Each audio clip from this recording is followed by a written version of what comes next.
Steve Believer, everybody. Yeah, as Steve said, I just finished up filming a movie. It'll be coming out next year. Hopefully you can all come out and see it. But that's not the first movie I ever made. People have asked me, is this the first movie you were ever in? And I said, no, actually, about 20 years ago, I was in a horror movie. It was my wedding video. But I also did an episode of Investigation Discovery, Evil Speaks. It's about my wife. Not to be confused with Evil Lives Here, which is what I feel every time I pull in the driveway. So as Steve said, I am a retired NYPD sergeant, and I can tell you with confidence that when I worked, every night the people of New York City felt secure, knowing that I was on the day shift. But I will tell you this, I remember one of the days on patrol, Jerry Scanlon actually was my sergeant, and one day I'm on patrol, and I'm walking my foot post, and I see this crowd on the corner, and I get in front of the crowd, and I say, you gotta get off the corner, you gotta clear out, and they won't move. And I go, you have to leave. And with that, Sergeant Scanlon pulls up, he goes, Fiella, what are you doing? I said, Sarge, I can't get them off the corner. He said, because it's a bus stop. But one of the best days of my career was when I got to deliver a baby. And I remember this day very clearly because I get to the house and the woman is screaming, the baby's coming, the baby's coming. And I looked, and the baby was coming. But it was breech. So I stick my hands in there, and she's pushing, and I'm pulling. Baby comes out, we send her off to the hospital with EMS. And about 2 weeks later, she walks into the precinct. I said, are you here to thank me? She says, no, I found your watch. So,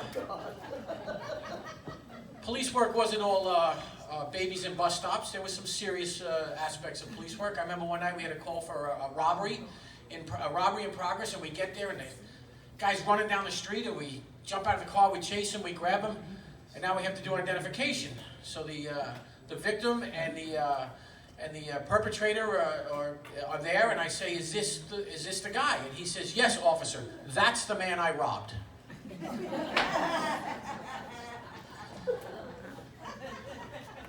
So since I retired, I had to stay home and take care of the kids, and I'll tell you, it was not easy in the beginning because you can't punish the kids the way we got punished, right? You can't hit them, you don't send them to their room, but I figured it out. It's a new age of parenting or grandparenting. Keep this in mind. You don't take away their iPad, you take away the charger. And then you watch the blood drain from their faces. They're watching the battery drain. Yeah, you should see the look on my wife's face when I take away her batteries.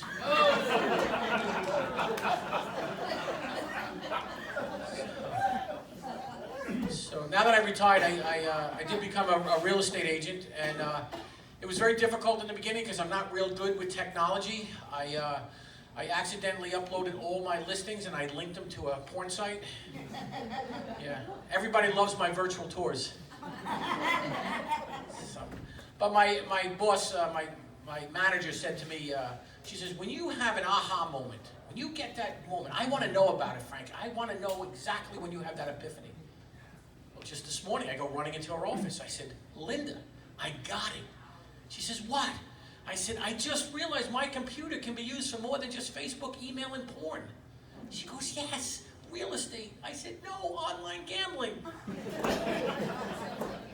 So, as I said, I am married and have 2 children. My daughter, she's 10, and had to run an errand, and she said to me, Dad, I really don't want to go with you. Can I just stay home and rent a movie?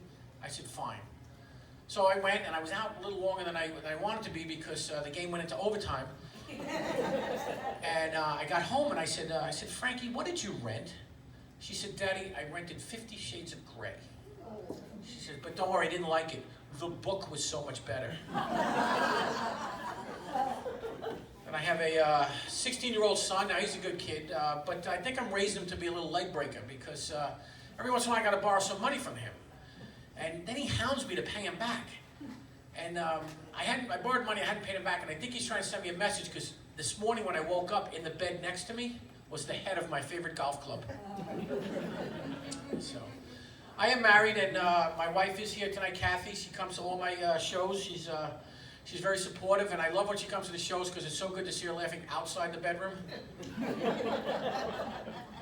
But no, she really does support my comedy because she loves anything that gets me out of the house. And but she's supportive of me because when last week I did a show and I got off the stage and I was very upset. And she said, "What's the matter?" I said, "I'm so annoyed. I messed up that joke." And she said, "Don't worry, nobody was listening anyway." So we just bought a new bed. Yeah, $7,000 for a Sleep Number bed, and I still can't get a 69. Oh.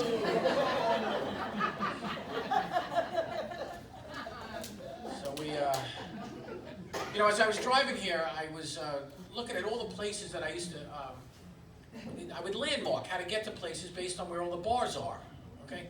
Now I stop and landmark everything by where I have to stop and pee. So, my wife wasn't feeling good the other day, and I said to her, "You know, honey, sex is the best medicine." She said, "You are absolutely right.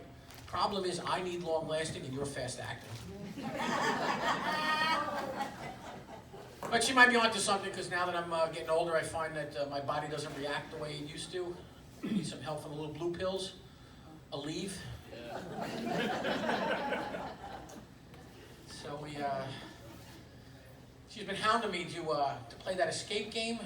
And you guys familiar with the escape game? The escape room, whatever you call it, right? Where you got to go in there and escape. So she's been hounding me to play that game. I said, "Honey, I play that game every time you tell me your mother's coming over." But she is a master negotiator. She has these friends that she likes to go out with, and I don't really care for them. The wife is okay, but the guy is really he's just an ass. You know, he's always bragging about his money and his boat. He might even be a member here. He's probably got a yacht, and you know, he brags about everything. And you know, he's not even that good looking a guy. And this woman is beautiful. This woman is beautiful. So I said to my wife, I said, "You know, I really don't want to go out with these people. You know, I don't like them." She says, "Look, if you'll go out with them for me, then I'll do that thing that you really love that I hate to do." I said, "Oh, you're going to vacuum?" So, but you know, my wife's a little lacking in the, I feel is lacking a little bit in the housekeeping department. Not to be sexist, I know we're in a new age here, but you know, she's always telling me that I'm a slob, and I say, "You just need to do a better job picking up after me." So, you know, and then we were fighting over the mess in the house, and she said to me, I said to her, "You know, this is the reason, arguments like these are the reason why 50% of the marriages end in divorce." And she said, "It's also the reason why the other 50% end in death."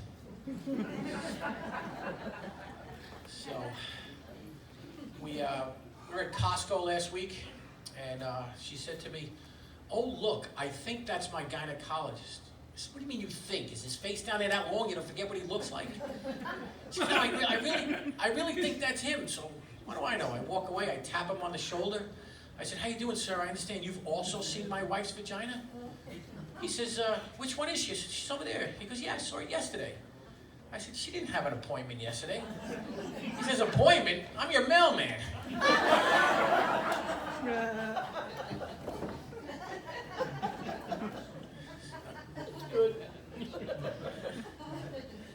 So I grew up in a very traditional Italian house.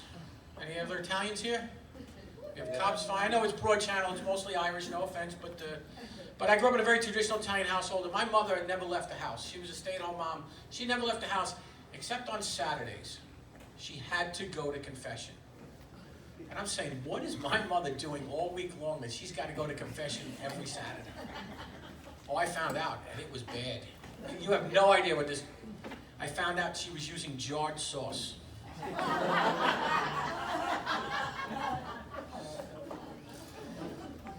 So as I told you, my son is 16, and he had to see the sex ed film at school. And when he got home from school, I said, "Nick, what do you think of the film?" He said, "They're not as good as your virtual tours." So I do have some pet peeves like everybody else. I really don't understand when people clap when a plane lands. It's supposed to land. It's not a magic trick. Or when people clap at the end of a movie. I really hate it when my wife claps every time I leave the house. The absolute worst, when she claps after sex. Because I can hear her when I'm downstairs watching television.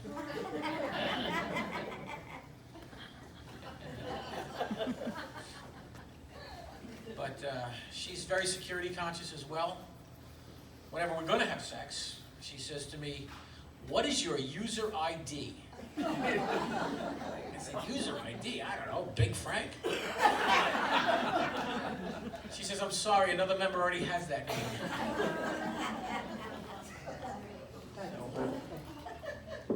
She's a court reporter, and she runs our bedroom like it's a courtroom. So whenever we're gonna have sex, she tells me, "All rise." Enter Exhibit A into evidence. When she's finished, she tells me court is adjourned. So I decided that I was going to initiate sex. And I stood at the end of the bed naked. That's right, ladies, take it in. And I said, "Honey, court is in session. I'm going to enter into evidence exhibits DICK." She sits up and she looks at me and she says, "You know I don't work small claims." I'm Frank Whale, everybody. Thank you so much.